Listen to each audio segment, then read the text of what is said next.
Welcome back to When Harry Met Board Games, where we feed our people with relatable content and our victory condition is your satisfaction. I'm Harry, and before we go any further, please don't forget to subscribe to our channel and click on that bell notification. That way when we are doing our thing, YouTube lets you know. Today we have another episode of Huge Board Game Haul, special delivery, and what a special delivery it is indeed. I have lots of goodies to unbox and excavate for you all today, and we're going to start with this right here, which is actually courtesy of the BGG store, the Board Game Geek store. This is actually the first product that I've bought that's a BGG store exclusive. I have bought things on the Geek Market, not to be confused with the BGG store, which is where you buy from users who sell their products, usually used. But this is actually a game that's only being sold on the Board Game Geek store. So therefore, I had no choice but to purchase it from them. So let us see what it is. You guys could start speculating as to what this game might be. And of course, we got some really nice bubble wrap. And underneath, we have this masterpiece right here. Fayum or Fayum by Freedom and Fries and published by 2F Games. And this is a Egyptian themed game with some worker placement that I'm aware of. It says roughly 3,900 years ago, the oasis-like basin, Fayum, was turned into the granary for Egypt. So Fayum is actually a place, an oasis in Egypt. So I'm really excited about this game. Designer Freedom and Fries is a very much outside the box thinking type of designer, and I usually connect or resonate with the game designs that he's put out. So I'm very interested in this. You got Egyptian theme and worker placement and some good old mid-weight Euro mechanisms. I am excited about Fayum. All right, so let's see what the next box has in store for us here. See what's here. This is courtesy of Amazon Prime. A little bit less interesting in that regard, I guess. A little bit more boring. Ooh, all right. Here we have Arcadia Quest, the Beyond the Grave expansion. Wow. Okay, this is a campaign expansion by Eric Lang, Fred Perret, Guilherme Goulart, and Tiago Arana. And I've been having lots of fun with Arcadia Quest, the base game, just enjoying playing it with my friends, with my nephews and niece. And I just said, hey, you know what? I like the system. Let me get some more heroes, some more bad guys, a new campaign, some different quests to explore, and let's do it. So this game comes with a campaign book, a campaign sheet pad, some tombstone cards. That looks interesting. 3 double-sided game tiles to add to the 9 or so that come in the base game. 2 heroes are added. 36 different monster cards. So with 24 highly detailed plastic miniatures, 48 upgrade cards. Ooh, that's cool. Some additional upgrades. And 14 quest cards to throw in the mix. So I am really excited about Arcadia Quest Beyond the Grave. All right, so let's see what's here in this next box right here. So we are off to a good start with some good games and expansions. And we've got lots more to go, folks, so don't turn away just yet. All right, so inside here, we've got Eldritch Horror, the Dreamlands expansion. This is a big box expansion to the massively popular Eldritch Horror game within the Cthulhu mythos and the Arkham Horror line of games in Fantasy Flight. And I've been enjoying a lot Eldritch Horror. I play it cooperatively. I play it solo every once in a while, although I do control 2 characters when I do. And this expansion is really cool because it looks like it adds an additional board. So that sounds very intriguing. I've purchased some of the small box expansions, but this bigger box expansion, along with adding different investigators and I guess different assets that you can acquire and purchase, different story cards, mythos cards, and ancient ones for you to encounter. It also adds this Dreamland board that you also navigate through and interact with. So on top of the base board, which is just the map, the global setting of Eldritch Horror, you have this board on the periphery to interact with as well. I don't really know too much about it because I've never played it, but again, excited to add this to the collection of Eldritch Horror content. All right, so let's see what we have here in this bag. I have a pretty good idea about what's in here, and I, for one, am excited. So here we have The Axe, and this is a game by Cobblestone Games and designer Peter Schultz and Leah Stefanoff, and this is a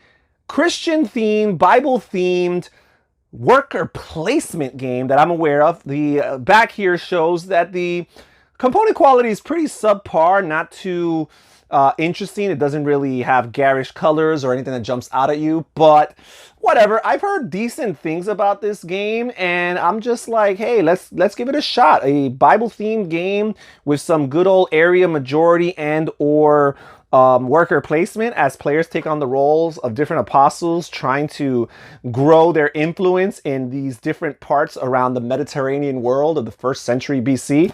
Really excited about giving this a try. The Axe. All right, so let's see what else we have here. We still got a lot of stuff to go, folks.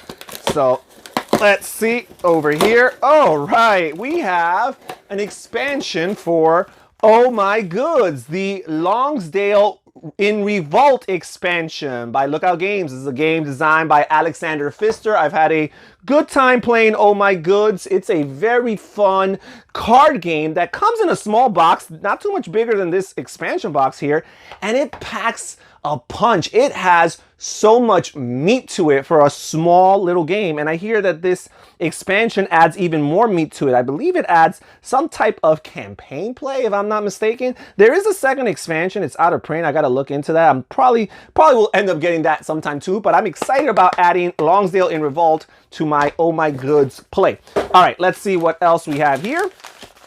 Another small package, but I get just as excited for those as I do for the big ones. I love all my babies equally. All right.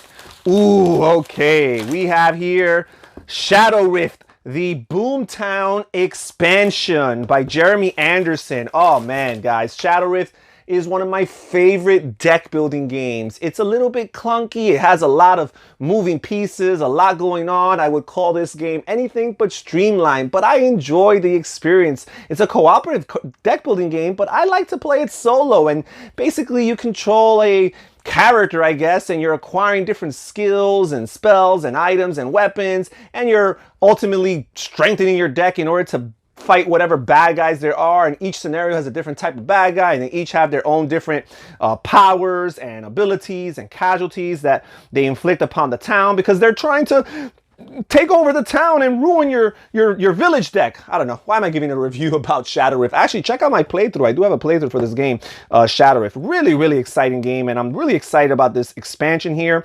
It says, Boomtown unleashes 2 new threats to challenge even the most veteran heroes. The Juggernaut, known as the Colossus, and the Crafty Goblin Horde. So basically it adds 2 new decks of enemy decks for players to combat with. And it says, fight alongside new allies like the Chronomancer and the Fencer heroes as you defend New Haven from its greatest threat. Really, really cool. So it looks like there's a lot of additional content in this small box right here. Okay, let's see what else we have. We still have a few more packages left to go. And here we have, oh, Sagrada, the Passion expansion. And I've been having lots of fun playing Sagrada with my niece Caitlin. It's one of those games we play when we can't get anybody else to play with us. We just sit together and play some good old-fashioned Sagrada. And I figured, hey, it's about time I get an expansion for Sagrada. This one's been out for a while. This is part of the Great Facades series, expansion 1 of 3. I believe they came out with an expansion number 2, Life it's called. And they're coming out with a 3rd one. So for now, we've got Sagrada Passion. All right, let's see what else is here. All right, we've got, ooh, right here, we've got Tiny Epic Defenders, The Dark War, an expansion to Tiny Epic Defenders by Scott Alms. I am a huge fan of Scott Alms and his Tiny Epic games, whether they have the Tiny Epic name or not. I'm a big fan of his game designs, and I am a big fan of Tiny Epic Defenders. The more I play that game, the more it grows on me. It's a cooperative game, but again, it could be played solo. I guess that's a theme of some of the games today, Eldritch Horror and Arcadia Quest. Well, not Arcadia Quest so much, but Shadow Rift as well, and now Tiny Epic Defenders. And I'm really excited about the additional content. I think this because these expansions, not only do they add new characters and new enemies for you to face, but it's almost like, I think it adds like a campaign of sorts to this game. So I'm really, really excited about seeing what that looks like. Tiny Epic Defenders, the Dark War expansion. Let's see what's in this package. This is a very small and tiny one here.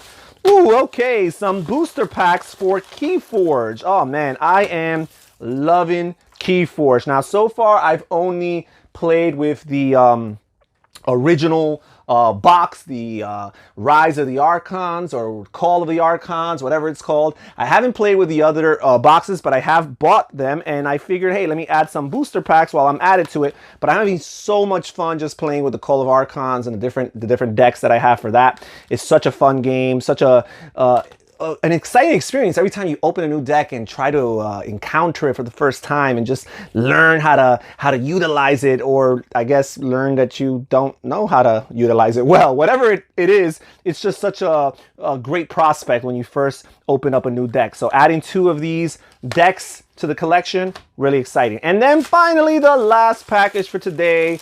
Let's see if we've left the best for last. Again, good things come in small packages. And here we have, all right, speaking of Scout Alms and Tiny Epic, we have Tiny Epic Zombies, a game of brutal survival. Again, I'm just a huge fan of this entire series of games. There's been some games of the series that I've played that have left me a little ho-hum. I'm not thrilled about them, but I still see what they have to offer and their value. And again, just happy to have them overall in my collection. And this is no different. I'm going to be excited about playing this. Play as hopeful survivals or play as the zombies in this fast-paced game of brutal survival. So that's really cool. I didn't realize that you could, I guess, play from both perspectives, either the survivors or the zombies. Very, very interesting. But yeah, I'm very excited to see what this game plays like and getting into the table. And that's it for this episode of Huge Board Game Haul. Thank you so much for joining us here at When Harry Met Board Games. Consider clicking on one of the videos you see on the screen right now. Also, check in the description down below for a link to our Patreon account